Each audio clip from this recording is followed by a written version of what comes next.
Hello viewers, welcome to our channel invest in dreams. इस हफ्ते का टॉपिक है time of turbulence. So let's begin इस हफ्ते का वीडियो। सबसे पहले हम इस हफ्ते देखेंगे कि अनसर्टेनिटी क्या होती है, देन मार्केट मूवमेंट किस तरीके की है और रहेगी, and thereafter your go to checklist. So let's begin. सबसे पहले अनसर्टेनिटी एक ऐसा टाइम फ्रेम होता है जहाँ पे यू डू नॉट नो कि एग्जैक्टली कहाँ और कैसा ट्रेड आपको एग्जीक्यूट करना है। सो क्यों है अभी ये अनसर्टेनिटी हमारे मार्केट्स में, उसे हम देखेंगे with few reasons and factors affecting it. सबसे पहले, global cues not decisive. Every time there is something जो ग्लोबल वर्ल्ड में होता है, ग्लोबल मार्केट्स में होता है, that have direct effect on our markets. And ऐसी चीज़ें होती है जो हमारे कंट्रोल में भी नहीं होती है और हमारे मार्केट्स में बहुत सीवियर टर्ब्यूलेंस कॉज करती हैं। Russia Ukraine uncertainty, this war uncertainty is a huge factor जो प्ले कर रहा है as if now. Crude prices causing movement, not only crude, जितनी भी कमोडिटीज़ हैं वो इतनी वॉलेटाइल है और इतनी मूवमेंट दिखा रही हैं जिसके वजह से हमारे जो स्क्रिप्ट्स है, स्टॉक्स है, वो भी उसी तरीके की मूवमेंट दिखा रहे हैं। Unknown factors affecting market, every time there is something that goes around in the world, या कुछ ऐसे फैक्टर्स जो हमें पता नहीं होते हैं कि कब क्या हो जाएगा।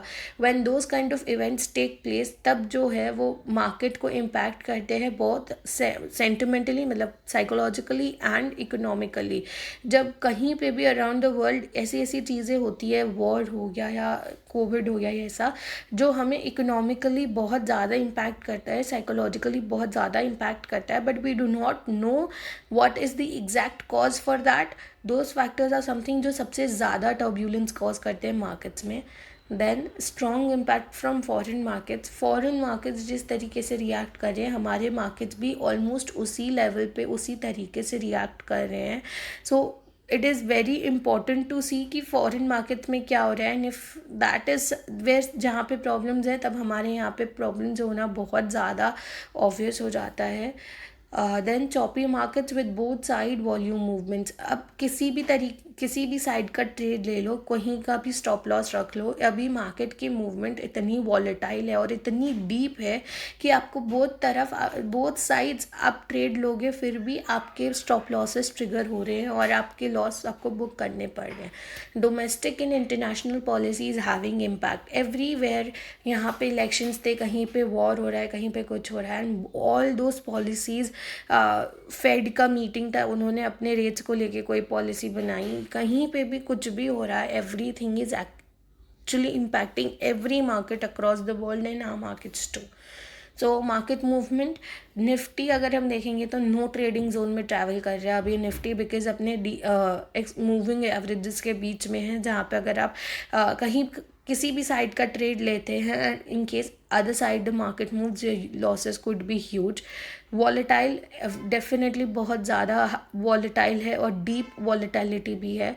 Technically a down side possible है, अगर आप टेक्निकली देखोगे, चार्ट्स में देखोगे, तो आपको फिर भी एक थोड़ी सी दिखेगी कि नीचे की तरफ है पॉसिबिलिटी।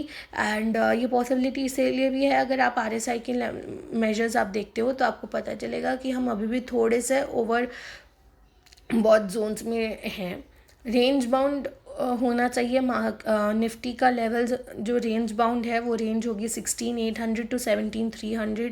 अगर किसी भी आइदर साइड मूवमेंट होगा, either side movement decisive breakout या ब्रेकडाउन होगा, तब हमें एक काफ़ी अच्छा रिट्रेसमेंट या एक पुल बैक देखने मिलेगा। बैंक निफ्टी में काफ़ी रिस्कियर है फिनेंशियल्स को अभी प्ले करना, जिस तरीके के सारे चल रहे हैं अराउंड द वर्ल्ड, जो इवेंट्स हो रहे हैं, उस हिसाब से आप देखोगे तो आपके फिनेंशियल्स में अभी प्ले करना बहुत ज़्यादा रिस्की है। नेगेटिव ट्रेंड फॉर्म किया है इसने अपने वीकली और डेली चार्ट्स में। रेंज बाउंड होना चाहिए बिटवीन 34,500 to 36,800। रेंज बड़ी है क्योंकि इसकी वॉलेटिलिटी भी ज़्यादा होती है। अब कैजुअल ट्रेडिंग करना अवॉइड करो, दोनों ही साइड बुलिश या बेरिश मत रहो, डोंट ट्रेड कैजुअली। ट्रेड आप हेज करके ट्रेड कर सकते हो या डिसाइसिव ट्रेड कर सकते हो, जब एक तरफ पक्का मूवमेंट मिले तभी आप ट्रेड करो, कैजुअल ट्रेडिंग को अवॉइड करो। नेक्स्ट, आपके गो टू चेकलिस्ट कैसे होने चाहिए? Don't panic trade. अगर आपने कुछ भी इन्वेस्टमेंट पर्पज से लिया है, सो डोंट फील कि ये महीना या ये क्वार्टर आपने उतना रिटर्न्स नहीं मिला डिलीवरी बेसिस पे। It is very obvious and it is very natural अगर आपको नहीं मिल रहे हैं वो रिटर्न्स इस क्वार्टर में, because of the kind of volatility we are seeing.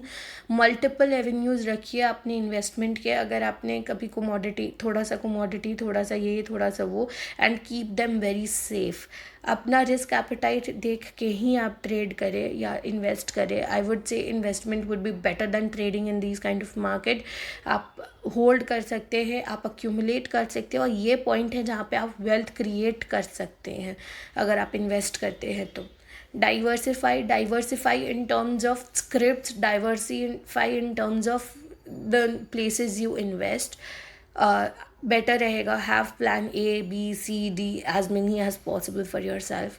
Have liquidity रखना बहुत इंपॉर्टेंट है इस तरीके के मार्केट्स में, इस तरीके के टाइम पे। You do not know when you would need cash, you do not know when you would need liquidity.